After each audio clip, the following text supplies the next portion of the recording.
Baik, assalamualaikum warahmatullahi wabarakatuh.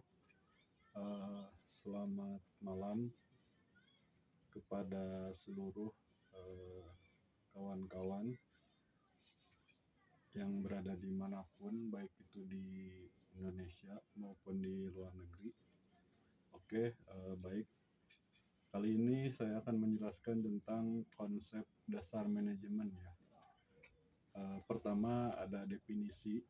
Nah, di sini manajemen dalam bahasa Inggris dikenal dengan kata manage yang berarti mengurus, mengatur, melaksanakan, dan mengelola.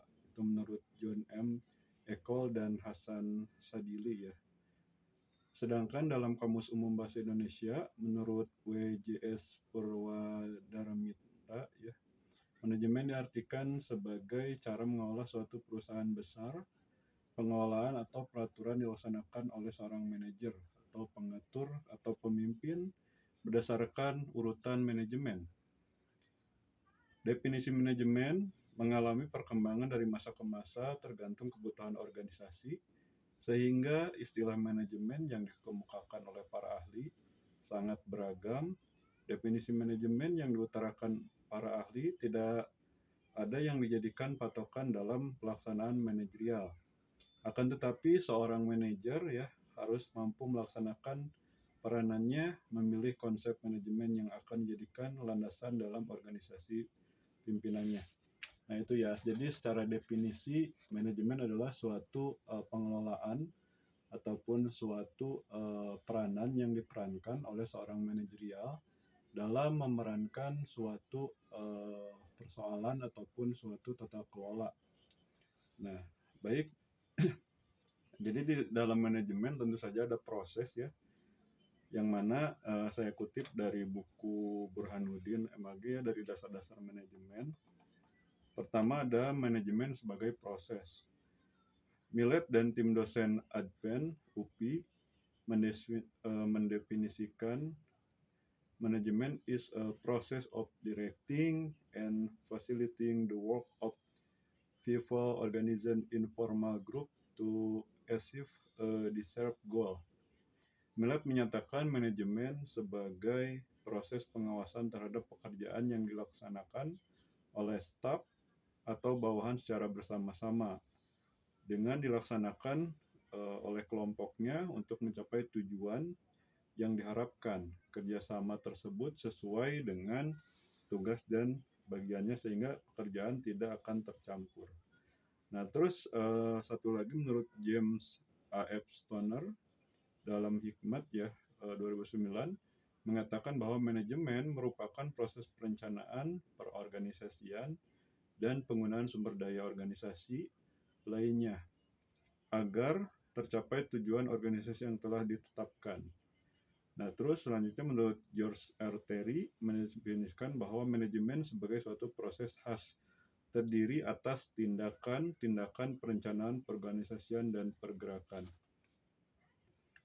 Nah, itu ya. Nah, terus selanjutnya ada manajemen sebagai profesi. Profesi adalah suatu pekerjaan yang menuntut persyaratan tertentu yang menghendaki berbagai kompetensi ya sebagai dasar keahlian khusus, diakui dan dihargai oleh masyarakat, pemerintah, serta memiliki kode etik tertentu. Demikian halnya dengan manajemen, suatu profesi dituntut persyaratan tertentu ya. Nah, di sini manajemen sebagai profesi itu banyak ya. Contohnya di perusahaan, terus di bank-bank, di pemerintahan, dan di PT-PT swasta, yang mana manajemen ini sebagai profesi ya, yang tidak bisa dipisahkan dari satuan pekerjaan. Terus selanjutnya ada agensi manajemen. Nah, ketika kemampuan manusia terbatas dan kebutuhan semakin tidak terbatas, maka dibutuhkan pengaturan kegiatan dan pembagian kerja dalam organisasi. Pengaturan kegiatan dan pembagian kerja sering disebut sebagai manajemen organisasi atau Melayu SP Hasibuan.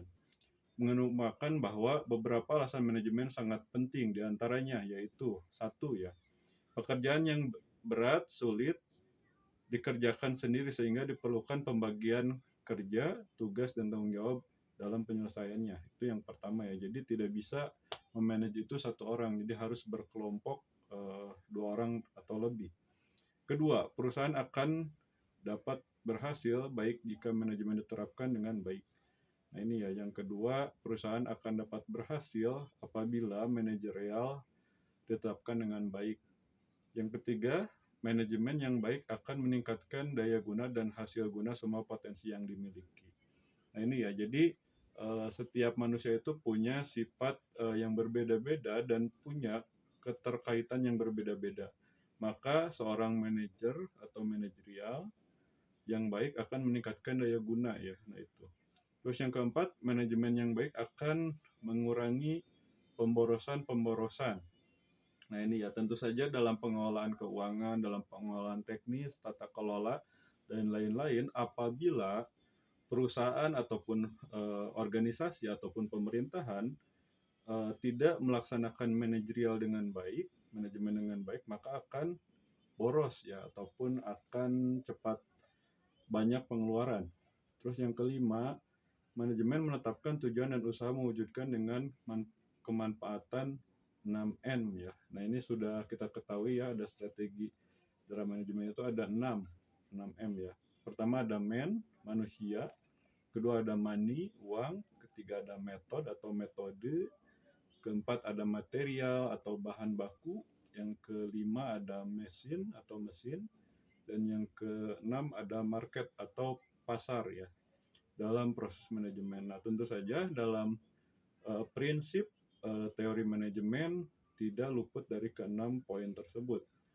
Kalau ada saja satu yang tidak ada, maka itu tidak akan sempurna.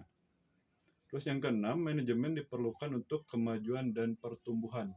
Nah tentu saja dalam prospek di Indonesia ini, kemajuan dan pertumbuhan itu saling berketergantungan ya. Kalau misalkan kita melihat dari sudut pandang keuangan, Indonesia dari tahun ke tahun melalui prospek keuangan dan kemajuan serta pengeluaran anggaran negara itu terus ada pertumbuhan ya. Nah, maka diperlukan manajemen yang baik. Terus yang ketujuh, manajemen mengakibatkan pencapaian tujuan secara teratur. Nah, ini ya. Jadi kalau ada manajemen, maka pencapaian itu akan teratur ya tentu saja, karena semuanya diperhitungkan dengan baik, dengan matang, sehingga tidak akan keluar dari target. Adapun wilayah-wilayah yang keluar dari target mungkin itu hanya pengoptimalannya kurang optimal ya. Terus yang kedelapan, manajemen merupakan pedoman pikiran dan tindakan. Nah ini lagi-lagi manajemen ini harus diketahui bersama bahwa ada pedoman pikiran dan tindakan. Seperti apa? Nah jadi contoh di dalam pikiran kita, bagaimana kita agar bisa melaksanakan target dalam satu bulan, ada target penjualan ataupun target program. Nah itu harus berdasarkan pikiran ya, dan juga berdasarkan tindakan. Nah maka apa sih yang dilaksanakan selama satu bulan itu untuk mencapai suatu target dan tujuan tersebut? Karena kalau misalkan tidak ada mind map ataupun strategi dalam pengelolaan tindakan dan pikiran, maka ini tidak akan optimal. Terus yang terakhir, yang kesembilan, manajemen selalu dibutuhkan dalam setiap kerjasama kelompok atau orang atau lembaga. Nah tentu saja manajemen ini harus bisa dikelola secara kerja kelompok, ya tidak bisa secara perorangan. Nah terus beberapa faktor yang terlibat dalam manajemen menentukan pentingnya manajemen dalam perkembangannya. Menurut Ernie Trisnawati dan Kurniawan Saifullah, mengemukakan ada 3 faktor yang terlibat dalam manajemen. Yang pertama, adanya penggunaan sumber daya organisasi, baik sumber daya manusia maupun faktor-faktor produksi lainnya. Nah ini ya, yang pertama ada sumber daya produksi dan sumber daya manusia ya. Jadi SDM dan SDA ini saling berketergantungan dalam suatu proses manajemen, karena ada bahan baku, tidak ada yang mengelola ataupun mengolah, itu sama saja dengan bohong ya. Jadi harus ada manusia juga untuk melaksanakan proses produksi gitu, sekalipun ada bahan. Terus yang kedua, adanya proses yang berharap mulai perencanaan, perorganisasian, pengarahan, dan pengimplementasian hingga pengendalian dan pengawasan. Nah, ini ya, jadi ada prinsip-prinsip yang harus direncanakan dan diarahkan, tentu saja ada pengawasan ya. Nah, karena manajemen ini harus ada pengawasan ketat, baik dalam proses perencanaan, proses pelaksanaan, dan proses evaluasi. Tidak bisa ketiga poin itu tanpa adanya pengawasan. Terus yang ketiga, adanya seni dalam menyelesaikan pekerjaan. Nah, ini juga sama ya. Jadi manajemen juga merupakan suatu seni ya dalam menyelesaikan pekerjaan, karena kalau misalkan teman-teman tidak bisa membedakan antara manajemen dengan yang lainnya, maka tidak bisa dikatakan seni gitu ya. Jadi suatu pekerjaan ataupun suatu tata kelola manajemen dan yang lainnya perlu digarisbawahi bahwa itu juga sebagai seni. Nah, mungkin itu saja pembahasan kita kali ini. Terima kasih.